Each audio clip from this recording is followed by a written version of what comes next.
Okay, guys, let's roll.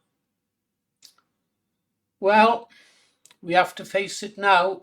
We're in the middle of Winston Churchill's speech, which you can see there, where he said, "If you will not fight when your victory is sure and not too costly, you may come to the moment when you will have to fight with all the odds against you and only a precarious chance of survival." Strong words. We should have heeded them 20 years or more ago, and that would have stopped us arriving at where we are now.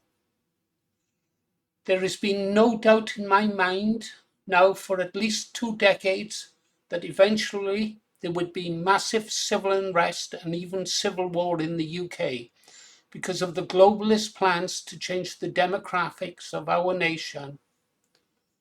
Take a look at this video clip.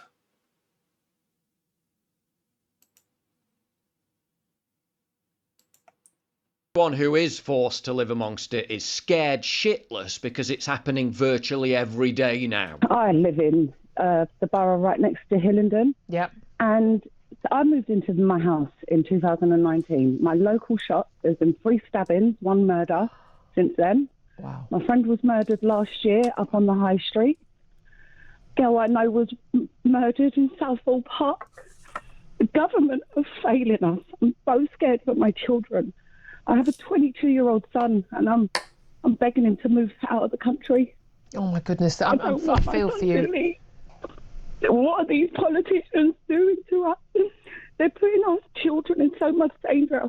They're putting everyone in danger, and they're not doing nothing to help us. They're going to push us to it because they're not listening to us. Our friends, our family are dying. So everyone I know is getting stabbed.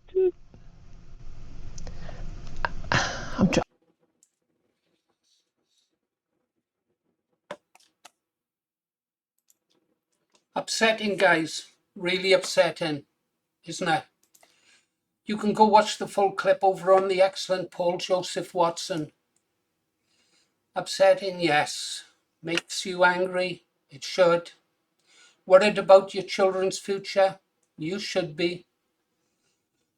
Oh dear. So what kind of civil unrest or civil war can we expect?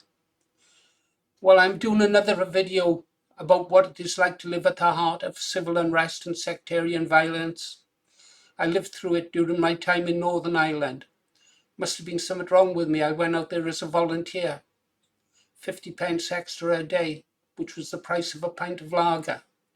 I saw and learnt a lot. Anyhow, before then, let's go look at the Spanish Civil War that took place between 1936 and 1939. The left, the communists, would have you believe that the International Brigade, with their cries of "no pasaran," meaning they shall not pass, spoiler, they did, were heroic freedom fighters. They were not. They were communists, and communists love only power and control. Communists hate religion, except when they can use, and you know the ones I mean, but that'll turn around and bite them. And once the Civil War kicked off, they burnt down 20,000 churches, monasteries and convents. Yeah. Tried to portray them as patriots and freedom lovers, but they murdered 4,000 priests, 2,000 monks in horrific ways, many of them actually crucified on the crosses in their own churches, and they murdered almost 300 nuns. I think it was 293. And many of those nuns were raped to death by the brave communists. By the time the war ended and General Franco won,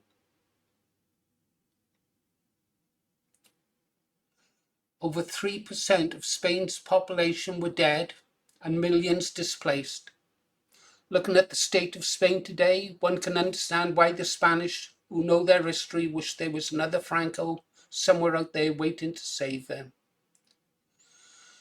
Well, I'd better wrap this up for now, but think on this. When our civil war kicks off, there is going to be a religious element in it like Spain's. And we already know what our enemies think of our national national religion and how they treat their places of worship. How many priests have they killed in Europe? Probably hundreds. How many churches have they burnt in Europe and the UK? Thousands. Okay, guys, that's about it. You've been listening to Paul Morris. Stay strong, stay safe, and as Baden-Powell said back when we trained boys to be men, be prepared. And talking about being prepared, you should join Advance UK. You are going to want friends you can trust and call on when in trouble and when the shit hits the fan.